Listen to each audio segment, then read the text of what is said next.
Hi everybody and welcome to our channel Global Perspective. My friends, today we are going to discuss about the ONOE. That means One Nation, One Elections. Nowadays, this is in news and being discussed here and there. Here in India, the rumour mills are buzzing. There is talk of one nation, one election. What does that mean? It means all elections would be held simultaneously. The general election, the state assembly elections, even the local elections, all of them will be held together. That's one nation, one election. In fact, after independence, this is how elections were done in India, all at once. But in the 1950s and 60s, the cycle broke. Some state governments were dismissed by the centre, others were dissolved before their tenure. As a result, the timing got jumbled. The current government of Prime Minister Modi wants to change this. It wants one nation, one election. The ruling party, which is the BJP, had promised this in 2014 and then again in 2019. The Prime Minister too has endorsed this idea multiple times, but it never really took off. Not until this week. The government has now created a special committee. So today we see ONOE in comprehensive way. Video may be long. I hope you watch start to finish. So my friends, now we start. One nation, one election is a concept that has been debated and discussed in India for several years. It refers to the idea of holding simultaneous elections for the Lok Sabha, that is lower house of India's parliament, and all state legislative assemblies across the country. This concept aimed to streamline the electoral process, reduce the frequency of elections, and cut down on the associated costs. In this comprehensive overview, we will explore the various aspects of the One Nation, One Election proposal in details. Elections are the most integral part of any democracy, and how those elections are held is equally important. My friends, in this video, we cover One Nation, One Elections in 12 parts or sections. First part, introduction, and second part, historical perspective, and third part, current electoral system in India, and fourth, challenges of frequent elections, and fifth part, advantages of one nation, one election, and sixth part, criticism and concerns, and seven, international perspectives, and eighth, proposed framework for one nation, one election, and nine, public opinion and surveys, and 10th, alternatives and compromises, and 11th, way forward, and 12, and the last we will see as a conclusion. So we start One Nation, One Election with its introduction. Background. What is the background and evolutions of idea? The concept of one nation, one election is not new and has been discussed in India for several decades. It gained prominence in recent years as a result of the increased frequency of elections, both at the national and state levels. The idea gained momentum under the leadership of Prime Minister Narendra Modi, who advocated for its implementations as a means to improve governance and reduce the financial burden of conducting multiple elections. And second point, rationale behind one nation, one election.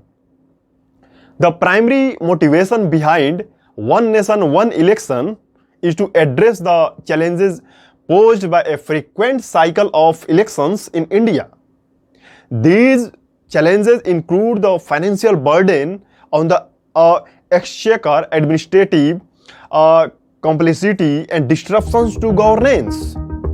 Proponents argue the simultaneous elections can help in better utilization of resources and allow the elected representatives to focus on their roles as lawmakers rather than being in perpetual campaign modes. How one nation, one election will happen, what are the benefits, what are the pros of it, what are the cons possibly of it as well. Now, all state polls will be held simultaneously. So basically, elections to the Lok Sabha, to the Parliament and to the state assemblies, all of it will happen at the exact same time. State polls and general elections will be synchronized. They might not happen on one single day, but in the exact same time frame, possibly over a couple of months, you'll have elections out of the way for the next 5 years. So that is what is expected to happen. More governance, less disruption. So what basically happens is that you're not constantly in a cycle of going into elections, preparing for one set of elections, then preparing for another set of elections. You can concentrate on providing good governance to the election. So that is definitely a pro. Massive savings for the exchequer. You go into election mode once and that's it. For the next 5 years, there are no more elections. So you're not constantly incurring costs as a result of just conducting elections. No exhausting of resources for repeated polls. So in terms of security personnel, in terms of poll officials, in terms of buying resources, which includes EVMs, VVPATs, all of it is done in one go. Better use of resources, better utilization of security resources. Again, security personnel that you spread out during the poll schedule, you do it once and that's it. They don't constantly go into poll mode. So these are some of the benefits.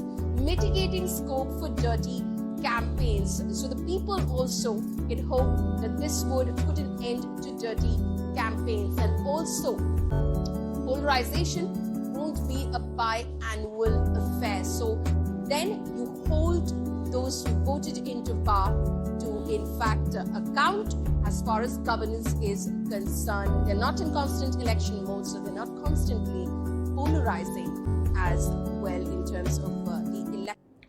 And second point, historical perspective. What is the historical perspective? So in this point, first point, pre-independent elections. Before India gained independence in 1947, elections were held at various levels under British colonial rule. These elections were often limited in scope and participations, but they laid the foundations for the democratic electoral process in the country. And second point, early post-independence elections. After independence, India adopted a democratic system of governance and held its first general elections in 1951 and 52. Since then, elections have been a regular feature of India's political landscape. However, the frequency of these elections has increased significantly over the years. And third, emergence of regional parties. One of the key developments in Indian politics has been the emergence of growth of regional political parties. These parties often focus on the state level issues and have contributed to the complexity of the electoral landscape. Simultaneous elections would have implications for both national and regional parties. And third point, current electoral system in India. Lok Sabha elections.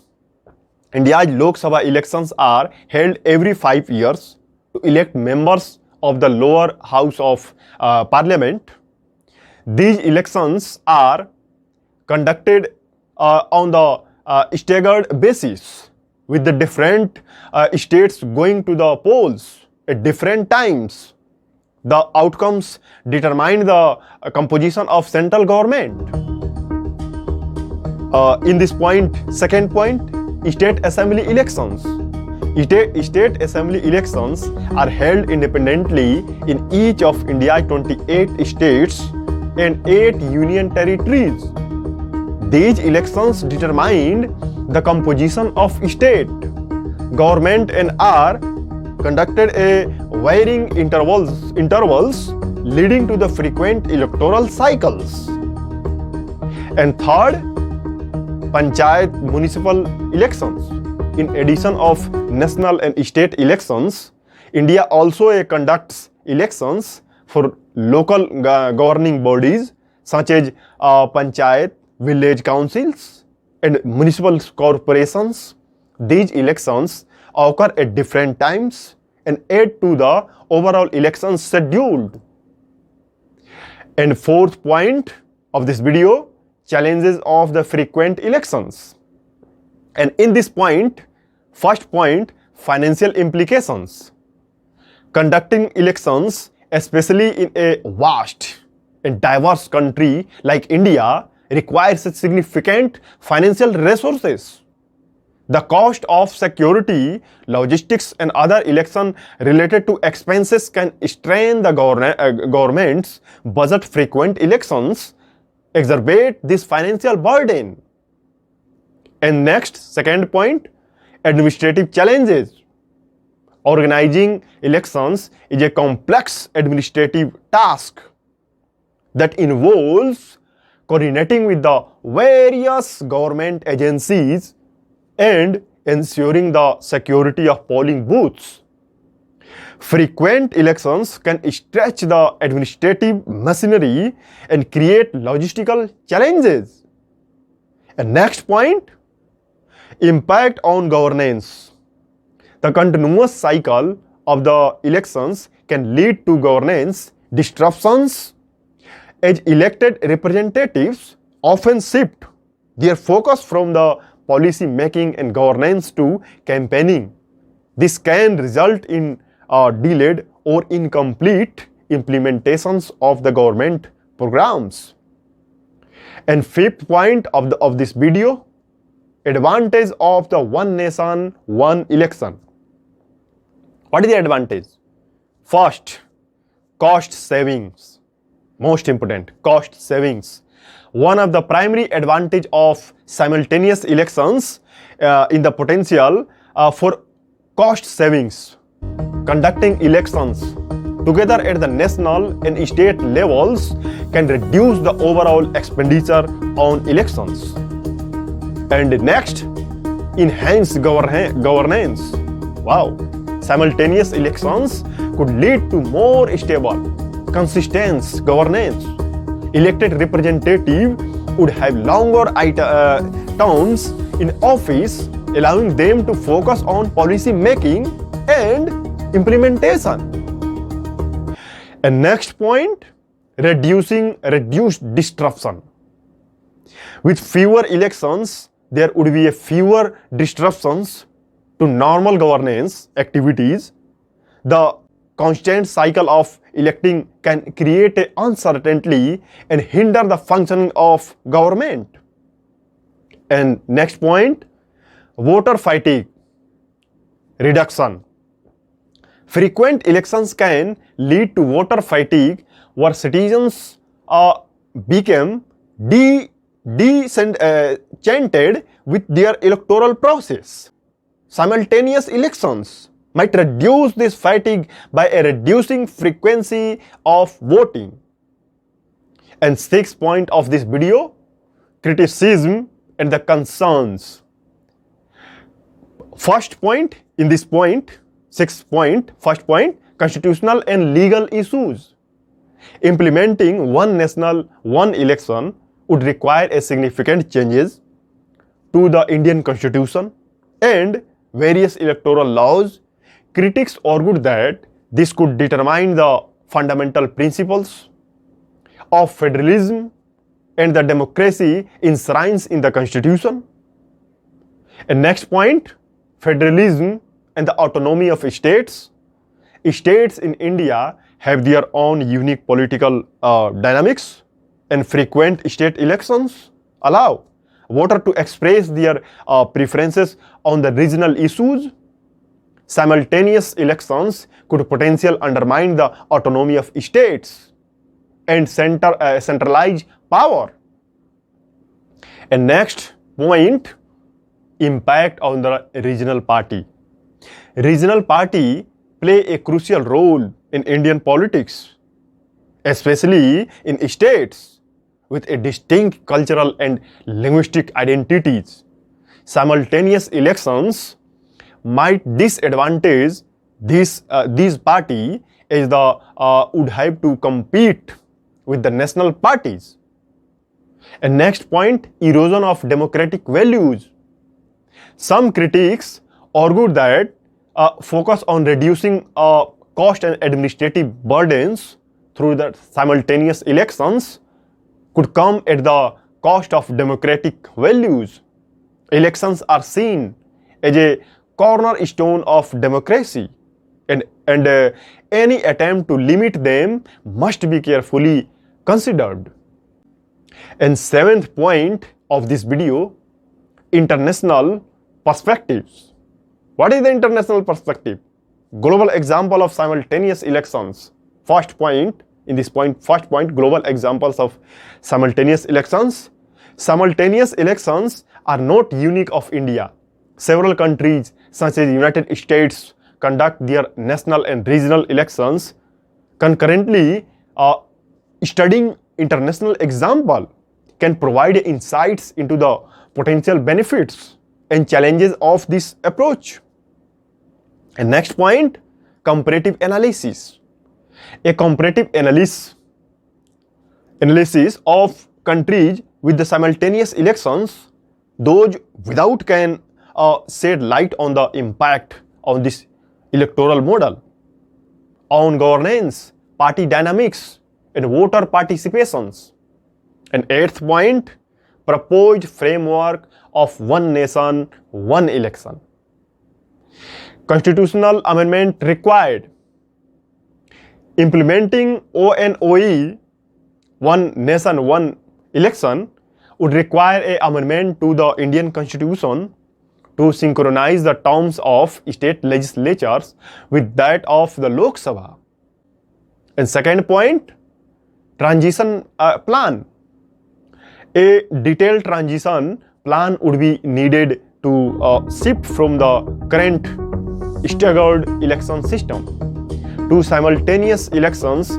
This plan would involve phasing in the new system over several election cycles.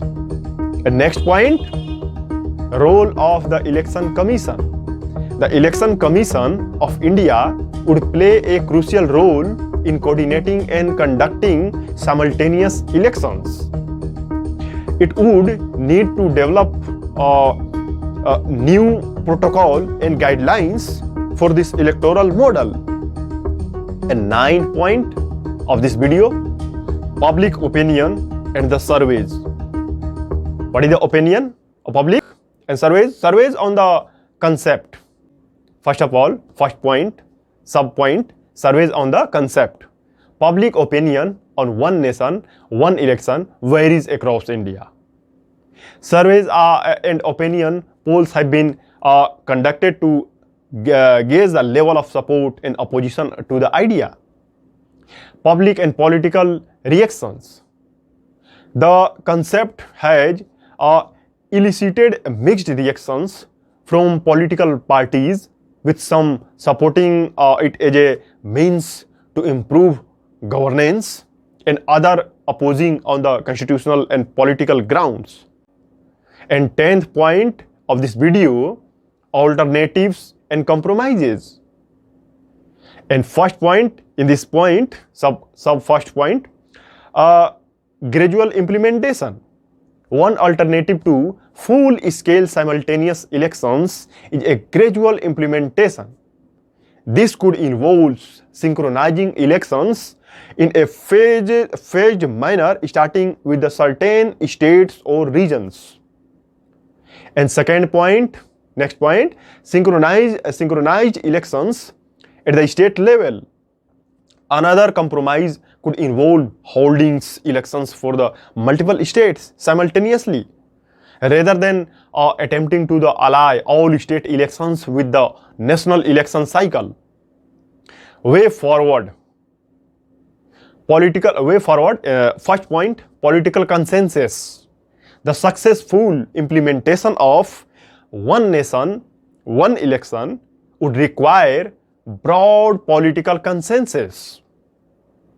as it involves constitutional amendments and major changes to the electoral process. And next point, public awareness and education. Efforts to educate the public about the potential benefits to drawbacks of ONOE would be essentially in garnering support and addressing the concerns. And next point, implementation challenges. The practical challenges of transitioning to the simultaneous elections, including the legislative changes and logistical preparations, would need to be carefully managed. Wow. And last point, we see as a conclusion. Recap of key point. This comprehensive overview has explored the concept of one nation, one election in depth, covering its historical context, current electoral system in India, challenges, advantages, and criticism, international perspective, proposed framework, public opinion, alternatives, and the way forward. And future outlook. What is the future outlook related to it? The debate over the one nation, one election is likely to continue in India's political discourse. The ultimate decision on the whether to implement this concept will depend on the ability to address constitutional, political, and logistic challenges, while preserving the principles of democracies and federalism that underpin India's political system. So, my friends, that's all about one nation, one election. Thank you for listening me, and please like and subscribe my channel. Hit the bell icon for information of next upcoming video. Thanks to all of you.